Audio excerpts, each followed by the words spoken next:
प्यारे बच्चों, आज हम पढ़ेंगे कक्षा 6 का हमारे अतीत भाग का अध्याय नंबर 7। अध्याय का नाम है, या लेसन का नाम है, नए प्रश्न नए विचार।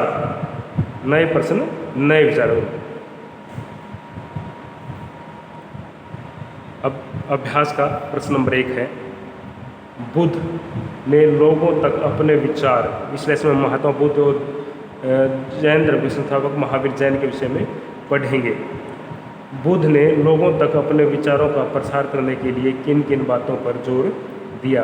उत्तर, बुद्ध ने लोगों तक अपने विचारों का प्रसार करने के लिए निम्नलिखित बातों पर जोर दिया। नंबर 1, यह जीवन कष्टों और दुखों से भरा हुआ है। इसका कारण हमारी इच्छाएं और लालसाएं हैं। आत्म संयम अपना कर या खुद पर नियंत्रण करके हम अपनी इच्छाओं और लालसाओं से मुक्ति पा सकते हैं। नंबर 2, लोगों को दयालु होना चाहिए तथा मनुष्यों के साथ साथ जानवरों के जीवन का भी आदर करना चाहिए। नंबर 3, बुद्ध ने लोगों को समझाया कि हमारे कामों या हमारे द्वारा किए गए कार्यों के परिणाम, चाहे वो अच्छे हों या बुरे हों, हमारे वर्तमान आज के जीवन के साथ साथ हमारे आने वाले जीवन को भी प्रभावित करते हैं। नंबर 4, बुद्ध ने लोगों को अपनी शिक्षा सामान्य प्राकृत भाषा, मतलब जो लोग उसमें बोलचाल में जिस भाषा का प्रयोग करते थे, जैसे आज हम हिंदी भाषा का प्रयोग करते हैं, तो उसी टाइम जो उस प्राचीन काल में जो भाषा बोली जाती थी महात्मा बुद्ध के समय में, उसे प्राकृत भाषा कहा जाता है, जिससे सामान्य या आम लोग भी उनके संदेशों को आसानी से समझ सकें। एक बार फिर बताते हैं, महात्मा बुद्ध से आपको महात्मा बुद्ध का पूरा नाम है, बुद्ध का नाम है महात्मा बुद्ध। बुद्ध ने लोगों तक अपने विचारों का प्रसार करने के लिए किन किन बातों पर जोर दिया? बुद्ध ने लोगों तक अपने विचारों का प्रसार करने के लिए निम्नलिखित बातों पर जोर दिया। नंबर 1, यह जीवन जो हमारा जो जीवन है वो कष्टों और दुखों से भरा हुआ है। इसका कारण हमारी इच्छाएं और लालसाएं हैं। आत्म संयम या खुद पर नियंत्रण करके हम अपनी इच्छाओं और लालसाओं से मुक्ति या स्वतंत्र हो सकते हैं। मतलब लोगों को ज़्यादा इच्छाएं नहीं करनी चाहिए, क्योंकि ज़्यादा इच्छाएं व्यक्ति के दुखों का कारण बनती हैं। नंबर 2, लोगों को दयालु होना चाहिए तथा मनुष्य के साथ साथ जानवरों के जीवन का भी आदर करना चाहिए। 3, बुद्ध ने लोगों को समझाया कि हमारे कार्यों के परिणाम, चाहे वे अच्छे हों या बुरे हों, हमारे वर्तमान जीवन के साथ साथ बाद के जीवन को भी प्रभावित करते हैं। नंबर 4, बुद्ध ने अपने शिक्षा सामान्य लोगों की संस्कृत प्रकृत भाषा में दी।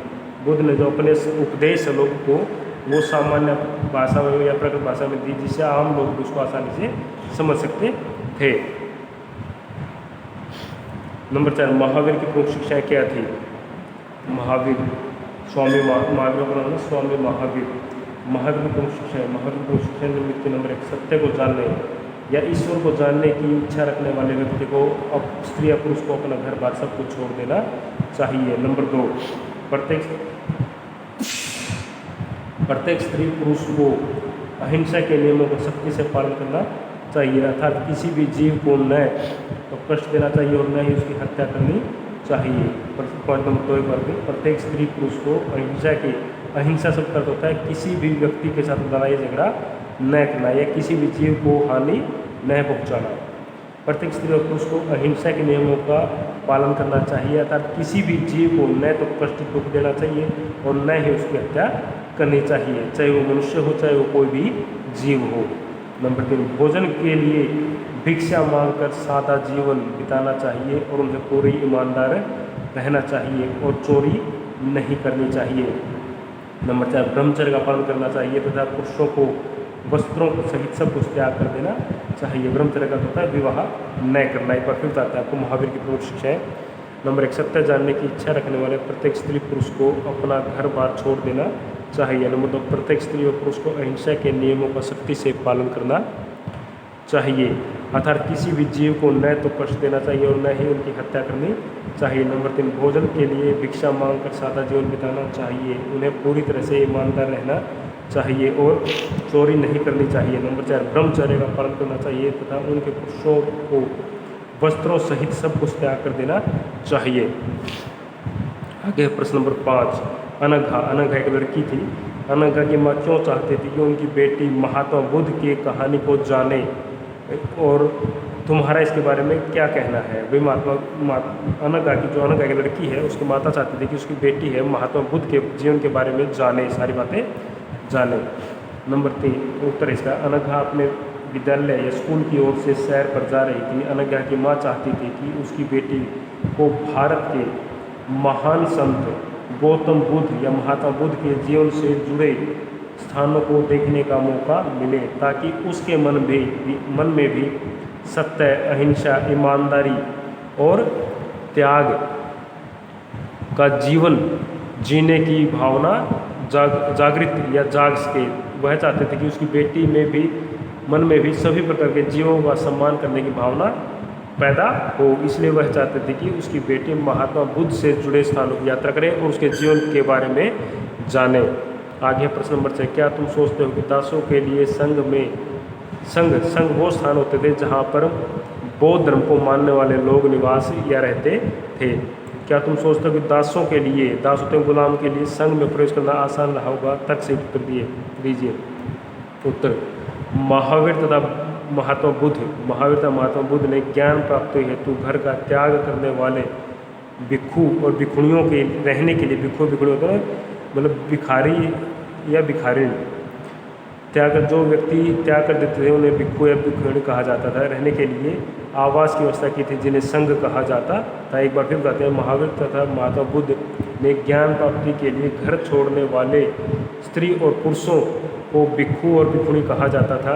उनके रहने के लिए कुछ आवास या घरों की व्यवस्था की थी जिन्हें संघ कहा जाता था। इन संघों में दासों के लिए प्रवेश करना कठिन था, बहुत मुश्किल था, क्योंकि दास अपने मालिक की सेवा करने का काम करते थे। वे अपने मालिक की अनुमति के बिना कोई कार्य नहीं कर सकते थे। अतः मालिकों के द्वारा अपने दासों को संघ में प्रवेश लेने की अनुमति देने की संभावना बिल्कुल न के बराबर थी। अतः दासों के लिए संघ में प्रवेश करना आसान नहीं रहा होगा। एक बार फिर कहते हैं, महात्मा बुद्ध ने ज्ञान प्राप्ति हेतु घर का त्याग करने वाले भिक्षु और भिखारियों के रहने के लिए आवास की व्यवस्था की थी जिसे संघ कहा जाता था। इन संघों में दासों के लिए प्रवेश करना बहुत मुश्किल था, क्योंकि दास अपने मालिक की सेवा करते थे। वे अपने मालिक की मर्जी के बिना कोई कार्य नहीं कर सकते थे। अतः मालिकों के द्वारा अपने दासों को या गुलामों को संघ में प्रवेश लेने की अनुमति देने की संभावना बिल्कुल न के बराबर होती थी। अतः दासों के लिए संघ में प्रवेश करना आसान नहीं था। आगे है प्रश्न नंबर, लघुत्तरात्मक का प्रश्न नंबर 1, गौतम बुद्ध के विषय में क्या जानते हैं। जैसे आपको बता था, गौतम बुद्ध बौद्ध धर्म, जैसे हिंदू धर्म, मुस्लिम धर्म होता है, उसका एक बौद्ध धर्म भी है। जिसको गौतम बुद्ध महात्मा बुद्ध ने चलाया था। गौतम बुद्ध बौद्ध धर्म के संस्थापक या शुरू करने वाले थे। उनका वास्तविक नाम असली नाम सिद्धार्थ था। उनका जन्म नेपाल के तराई यानी के निचले क्षेत्र में लुम्बिनी नामक स्थान पर शाक्य वंश में हुआ। इनके पिता का नाम सुदोधन और माता का नाम माया देवी था। इनका विवाह यशोधरा नाम की एक राजकुमारी से हुआ। वे 29 वर्ष की आयु में घर बार त्याग छोड़कर सत्य की या भगवान को जानने के लिए तथा जीवन का अर्थ जानने के लिए निकल पड़े। अंत में पीपल के वृक्ष के नीचे घोर तपस्या करने के बाद बिहार में बोध गया, बिहार के अंदर गया नाम का एक जगह है, प्लेस का नाम है गया नामक स्थान पर उन्होंने सर्वोच्च या ईश्वर की प्राप्ति हुई। एक बार फिर, गौतम बुद्ध बौद्ध धर्म के संस्थापक थे। उनका असली नाम सिद्धार्थ था। उनका जन्म नेपाल के तराई क्षेत्र में लुम्बिनी नामक स्थान पर शाक्य वंश में हुआ। इनके पिता का नाम सुदोधन था तथा माता का नाम माया देवी था। इनका विवाह यशोधरा नाम की एक राजकुमारी से हुआ। वे 29 वर्ष की आयु में अपना घर बार छोड़कर भगवान को जानने के लिए निकल पड़े। अंत में पीपल के पेड़ के नीचे घोर तपस्या करने के बाद बिहार में बोध गया नामक स्थान पर उन्हें सच्चे ज्ञान की प्राप्ति या ईश्वर की प्राप्ति हुई। बौद्ध धर्म के 4 श्रेष्ठ सत्य मतलब सच्चाई। बौद्ध धर्म में कौन सी 4 सच्ची बातें कही है। नंबर 1, संसार दुखों का घर है। नंबर 2, इन दुखों का कारण हमारी इच्छाएं या तृष्णा या इच्छाएं हैं।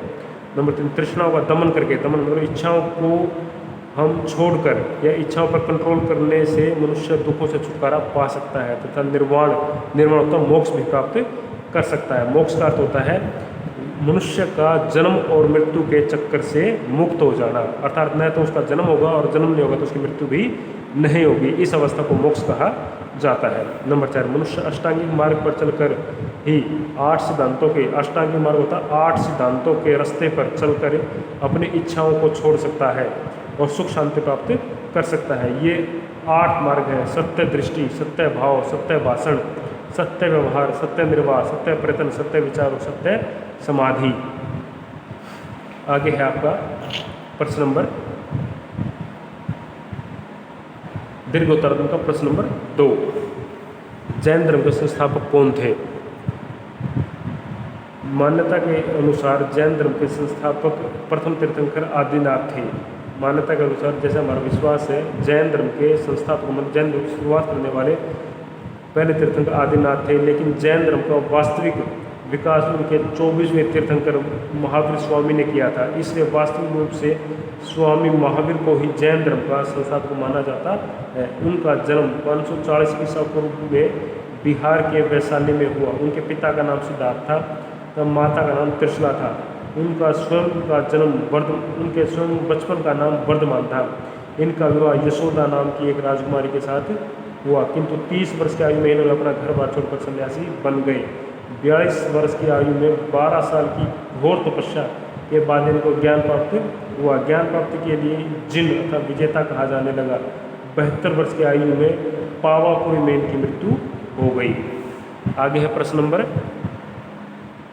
3। बौद्ध धर्म किस प्रकार लोकप्रिय बना? बौद्ध धर्म मतलब संसार के लोगों ने बौद्ध धर्म को किस कारण से पसंद किया? नंबर 1, महात्मा बुद्ध ने अपने धर्म का प्रचार आम लोगों की भाषा में किया, इसलिए लोगों को धर्म को नियम समझने में कोई मुश्किल नहीं हुई। नंबर 2, लोग यज्ञों से, भाई हिंदू धर्म में बहुत ज़्यादा मुश्किलें आ गई थी। बहुत ज़्यादा यज्ञ अथवा अन्य बहुत सारे कर्मकांड हिंदू धर्म में शामिल हो गए थे, जिनको करना संभव नहीं था। इसलिए लोग एक ऐसा धर्म चाहते थे जिसमें कुछ ऐसी व्यवस्था हो जिससे धर्म आसान हो। तो बौद्ध धर्म एक ऐसा धर्म था जिसमें ये कर्मकांडों पर कोई जोर नहीं दिया जाता था। लोग यज्ञों से तंग आ चुके थे। बौद्ध धर्म ने इन कार्यों से छुटकारा दिलाया। नंबर 3, बौद्ध धर्म में जाति पाति का कोई भेदभाव नहीं था। मतलब ऊंची नीची जाति नहीं होती, सब एक समान होते थे। इसलिए शूद्र जाति के लोग शीघ्र ही बौद्ध धर्म के शिष्य बन गए। नंबर 4, महात्मा बुद्ध ने मठों की स्थापना की। मठ में, जैसे मैंने पहले बताया था, मठ वे स्थान थे जहाँ पर बौद्ध धर्म को मानने वाले लोग रहते थे। इन मठों में बौद्ध भिक्षु रहते थे। इनके जीवन से प्रभावित होकर अनेक लोगों ने बौद्ध धर्म को अपना लिया। नंबर 5, बौद्ध धर्म को कई राजाओं ने भी अपनाया। उनके प्रयत्न कोशिशों से इस धर्म को बहुत लोकप्रियता या बढ़ावा मिला। अशोक तथा कनिष्क जैसे राजाओं ने बौद्ध धर्म को प्रचार न केवल अपने राज्य में किया बल्कि दूसरे देशों में भी इस धर्म का प्रचार किया का प्रसार करवाया। इन सब कारणों से बौद्ध धर्म भारत, चीन, कोरिया, तिब्बत, जापान आदि देशों में फैल गया। एक बार फिर जाते हैं बौद्ध धर्म की लोकप्रियता के कारण। बौद्ध धर्म, महात्मा बुद्ध ने अपने धर्म का प्रचार जनसाधारण की भाषा में किया, इसलिए लोगों को धर्म के नियम समझने में कोई मुश्किल नहीं हुई। नंबर 2, लोग यज्ञों से, हिंदू धर्म में कई यज्ञों से तंग आ चुके थे। बौद्ध धर्म ने इन कार्यों से उनको छुटकारा दिलाया। नंबर 3, बौद्ध धर्म में जाति पाति का कोई भेदभाव नहीं था, इसलिए शूद्र या निचली जाति के लोग शीघ्र ही बौद्ध धर्म के अनुयायी या शिष्य बन गए। नंबर 4, महात्मा बुद्ध ने मठों की स्थापना की। इन मठों में बौद्ध धर्म को मानने वाले लोग रहते थे। उनके शुद्ध जीवन से प्रभावित होकर अनेक लोगों ने बौद्ध धर्म को अपना लिया। नंबर 5, बौद्ध धर्म को कई राजाओं ने भी अपनाया। उनके प्रयत्नों से इस धर्म की लोकप्रियता बढ़ी। अशोक तथा कनिष्क जैसे राजाओं ने बौद्ध धर्म का प्रचार न केवल अपने राज्य में बल्कि विदेशों में भी किया। इस धर्म का प्रचार तथा प्रसार करवाया। इन सब कारणों से बौद्ध धर्म भारत, चीन, कोरिया, तिब्बत, जापान और श्रीलंका जैसे में फैल गया। इस प्रकार आपका लेसन खत्म समाप्त होता है। धन्यवाद।